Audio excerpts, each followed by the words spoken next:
రాష్ట్ర అవతరణ దినోత్సవ వేడుకల్లో భాగంగా పరేడ్ గ్రౌండ్లో సీఎం రేవంత్ రెడ్డి మాట్లాడుతూ రాష్ట్రంలోని క్రీడాకారులను ప్రోత్సహించడానికే యంగ్ ఇండియా స్పోర్ట్స్ యూనివర్సిటీని ఏర్పాటు చేస్తున్నామని అన్నారు.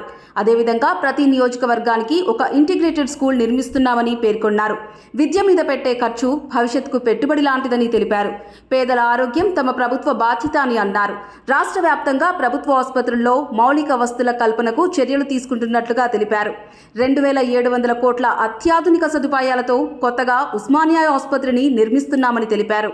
దేశంలో 100 ఏళ్ల క్రితం కులగణన జరిగిందని, మళ్లీ 100 ఏళ్ల తర్వాత తొలిసారిగా తెలంగాణలో కులగణన చేసి దేశానికి ఆదర్శంగా నిలిచామని సీఎం రేవంత్ రెడ్డి అన్నారు. 56% ఉన్న బీసీలకు 42% రిజర్వేషన్లు కల్పిస్తున్నామని స్పష్టం చేశారు.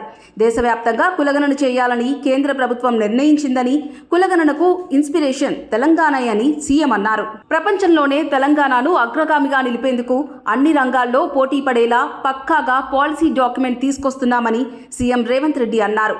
మూసీ నదికి పూర్వ వైభవాన్ని తీసుకొచ్చేందుకు మూసీ పునర్జీవ ప్రాజెక్టుకు శ్రీకారం చుట్టబోతున్నామని పేర్కొన్నారు. న్యూయార్క్, టోక్యోలతో పోటీ పడేలా ఫ్యూచర్ సిటీని నిర్మించబోతున్నామని తెలిపారు.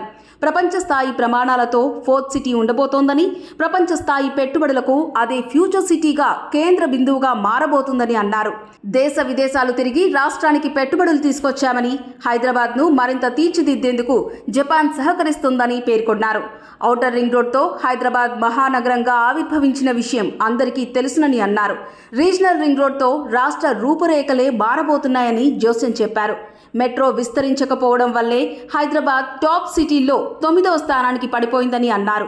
త్వరలోనే మెట్రోను విస్తరించి అందరికీ అందుబాటులోకి తీసుకొస్తామని సీఎం రేవంత్ రెడ్డి స్పష్టం చేశారు.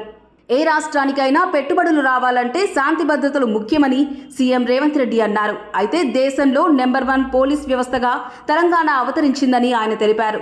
యువతను కుంగదీస్తున్న డ్రగ్స్ను నియంత్రించడంలో తెలంగాణ పోలీసులకు అవార్డు వచ్చిందని గుర్తు చేశారు.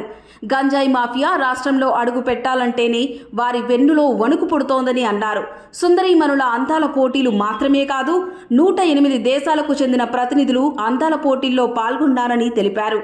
అందాల పోటీలతో తెలంగాణ బ్రాండ్ ప్రపంచానికి పరిచయం చేశామని సీఎం రేవంత్ రెడ్డి అన్నారు.